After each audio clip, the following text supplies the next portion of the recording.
Introduce yourself. They call me Tiny Amp from Rollin 60s.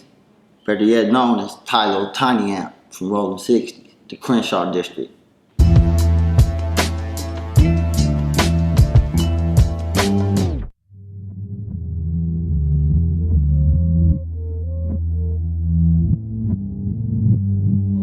What brings you here today? I had to get an interview with my big homie, regardless. I mean, you know, if you ain't on Kev Mac, you really ain't in the street on 6-0. So that just it is what it is. So let me ask you, there's a lot of homies from the hood that rap, right? Right. You feel like they all should be on here too? Of course. You represent the hood. It's hood first. I mean, you know, that's what you signed up for. It's hood first. So if you rap and represent the hood, why wouldn't you get on the media platform that is for the hood? This is for the hood. This was created by a homie from the hood. The fuck? Can you give me a roll call of some of the homies that's doing their thing with the music? From the hood? Man, shit. J Stone, Pac-Man, the homie G.I. Joe, the homie Blueface, the homie Rough Dog. No, of course Rough Dog, but I'm talking about the young homie Rook, the young homie Doe the Fresh Kid, Young Cotty, Tiny G Bob. We have numerous of talent in the hood. The homie Conrad, of course Newport. You know, these are all the basic names that y'all know in the limelight. But, you know. You've been around a while. How long you been from the hood? Since 1990. Since 1990. I was, yeah. So you've seen a lot of these new dudes come around. Oh, yes, sir. Yes, sir. How much time did you do in the pen? 11 and a half years. So look, man, you see I got a Monster Cody video coming up soon, right? Yes, sir. What you think about that? Your homeboy interviewing Monster Cody. I think it shows maturity. Because we at the age where everybody got kids, you know, people was caring about what's going on in the community now. We have more information, we have more knowledge, so we don't have an excuse to be as ignorant as we was before. Would that be fair to say? So when you say like the homies should fuck with me because I'm from the hood, from an urban culture standpoint, do you see a problem with traditional rivals doing an interview on K.M.V? No, and the reason I say that is because you come from a universal standpoint. It's not, oh, you just doing this for the hood and we ride through the hood showing what's going on in the hood. You trying to spread information and education about what really happened, what facades, what things, just to clear some history up, things that might have been misconstrued. A lot of people chasing false legends, and you expose a lot of that to let these people know what is real and what's fake. And so why wouldn't you be on the platform that, you know, unless you're a fake nigga? So hey, I don't, you know. What's that sweatshirt you rocking? It's that Crenshaw by Nature. And who's that by? That's created by All City alumni, the homie Big One Night Stand. I'm the face of it. Matter of fact, it's me and him together as far as the Crenshaw by Nature brand. And, you know, we out here pushing it. What's the name of the last disc you put out? Just Another Day in the Hood 1 and 2. I dropped earlier this summer. 6 videos on it. I have a single with the Dog Pound. I have a few features. I have G.I. Joe on it. I do have J Stone on it. You know, homies from the hood, and I'm working on a new one called Still in the Hood, and it'll have Pac-Man on it. I have a new one from G.I. And, you know, I got a few things worked up. Just did a song with Dom Kennedy, and just did the show with Corrupt and DJ Quick. So there's no competition amongst homies that's doing their thing in the music? No, people create the competition. I support all the homies. But one thing about us is that we're all individuals, so everybody wants to make it their way. So we have a lot of, well, I'm gonna do it my way, I'm gonna do it this way, I'm gonna do it that way. So that would be the only, like, I would say, riffle between, you know, the music or whatnot. But other than that, it's just, you know, everybody is really on their own trying to make something happen. Right. You come from that era though where it was still love amongst everybody. Yeah. How do you compare those days to the new millennium? You can tell by our functions. You can tell by how we congregate.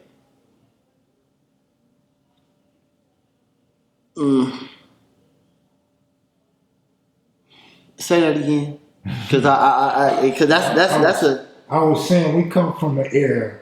And I throw you in there. You come from an era where there was still love in the hood. Right. Before the hood was really divided, not just our hood, but hoods across the county. How do you compare that to what you see now in the new millennium? That's kind of hard because I am from the old school, but I'm with the new generation homies too, and there's love there. There's love. I can't sit up here and say that the young homies don't love each other because they're there for each other. It may be a smaller number, but they are. I'm not gonna say that it's not no love there. I can say that now we have a lot of non-official people, you know, people with really no backgrounds, and because the bigger that the hood got, it was more of how we call it, what, that Hollywood cripping, that club banging, you know, that now that's something that's not downed upon. In our day, you couldn't be no club banger. You can't go to the club and throw up the hood and not end up back at the Shell, end up back at the Fat Burgers, end up back on 10th Ave, end up back on 11th, in the back of some alleys or some apartments. And consider yourself a real homie. Because when they caught you somewhere else, I mean, you know, it is what it is. How long you been rapping? Shit, before I was banging. Get into it. Honestly, I seen the show, like, cause I was around when rap first was, you know, starting to get its lift as far, you know, the 1990s. So I was inspired by just the wordplay, cause you got to think, rap was dominated by the East Coast at that time. So by the time that the West Coast had started bubbling, and I was just ecstatic with it. That's when I really fell in love with it. Like, yeah, I wanted to represent where we was from and then make it happen. So what type of rap was you doing since you wasn't banging yet? What type of style? Lyrical. I mean, you know, I liked the Rock Kims. I liked the MC Rens. I liked the dudes that rap. Gangstar. I liked the Fushnikins. I like it. I bounced around in rap, so I can say I was more of I want to be a hard rapper. I want to be the best rapper. So what genre is what you doing now? What would you say that fall under? Hustler rap. Good answer. Good answer. Hustler rap. Yeah. Hey, how come nobody never remade Gangsta in a form of Hustler? I ain't thought about that. Man, you should do it. I've been wanting somebody to do that shit forever. You should put the call in. Would have made it happen. You know?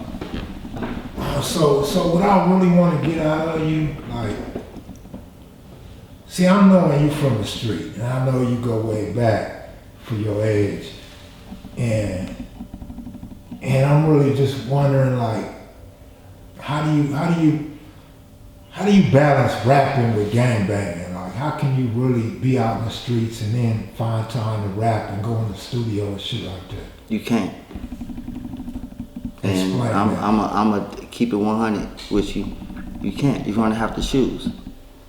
I mean, I am from where I'm from, you know. But if you really out here gangbanging and you putting in work, you doing the things that rap or music, or whatever represents, they don't match. They can't match up. What y'all fail to realize that rap is entertainment, period. Gangbanging is gangbanging. Rap is music. Rap is entertainment. It's just like a movie. You don't hold Denzel you don't ask Denzel, do we got some birds? You don't ask Wesley. It's just, you understand what I'm saying as far as, it's entertainment, bro. And that's where people get shit fucked up. It's all entertainment. Damn, I fucked up. I was trying to get that loaded back up. You knew Nipsey? Yes. How well did you know Nip? I wasn't a day one with Nip. I went to prison when Nip first came around, when we did our first hood tape, which was called Claustrophobic. Nip had did a song with Cuzzy Capone. And oh man, I'm tripping. I have to reiterate, when you said the rundown of the rappers, I forgot about my main brothers, my main ones, and you said New Millennium because they've been rapping. Hustarab, the original 6-pack. Weed Dog, the original 6-pack. Cuzzy Capone, the original 6-pack. Rest in peace, King Lou, the original 6-pack. Me, Tiny Amp, the original 6-pack. And that's where the Slauson boys came from. So Nip was young, and so I went to the pen, and man, them youngsters took that blueprint and they ran with it, bro. And they made it happen for themselves. So you was there in the beginning but missed the Slauson boy era? Missed it, because I was in prison. So you gotta think, I had a song on the radio at the time, and this is 2004. I went to prison and everything blew up when I went to prison. The hood, everything blew up. Because, we didn't have no real hood representatives besides TJ Mac and Corrupt.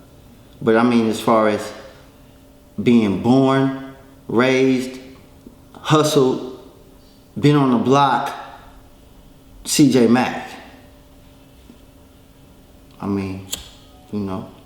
Wow. So when you're in the pen, are you getting Nipsey's music? Are you hearing about how Nipsey starting to blow up? Look. I get turned on by Nipsey this how I knew how powerful Lil Bro was. I get turned on by some dumb moves. Some dumb moves like, oh, you know Nipsey? And I'm like, who? And like, if you don't know Nipsey, you can't be from 60s. And I'm like, what the? No. Oh, Tomcat. Then I got to questioning and asking, and I didn't know. I had already heard his music. I just didn't know who he was when he had did the soundtrack for the Tupac. When he had did that one, so I'm like, dang, this young nigga banging the hood. Who was this? And so then the homie said, oh, you didn't know? And so from there, it was just a floodgate of everything that was going on. And that's when I started seeing the magazines and started seeing the posters, because you got to think, I went from an era where it wasn't even no social media when I went to the pen. It was just MySpace. So all the Instagram, all the Spotify's, all the digital marketing and all that was non-existent. So we didn't have access to all the music and all these new dudes that's out now. Because with distribution and with streaming and with all of these other avenues for you to put out your own music, they didn't have that back in the day. Back in the day, in my era, you got signed to a record label and you tried to do your thing. So what was Nipsey calling himself before you went to the pen? Thundacat.